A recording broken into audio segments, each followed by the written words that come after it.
How to restore purchases on Toca World. So hello guys, welcome back to my YouTube channel. In this video I'll be showing you how you can restore purchases on Toca World.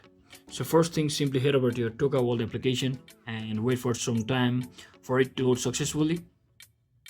And once you are on the main screen, you might want to click on the shop icon, which is a green button over here. Simply click on it, and once you click on it, you will probably see a black icon which says the restore your purchases.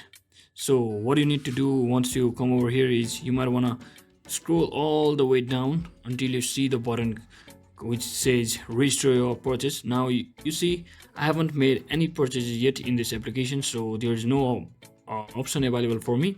But if it shows, it will show you for the option called restore purchases if you have already purchased some of the items of it, and once you click on it you can easily restore your purchase on your Toca World. So hope this video was helpful. If it was, don't forget to like and subscribe to the channel.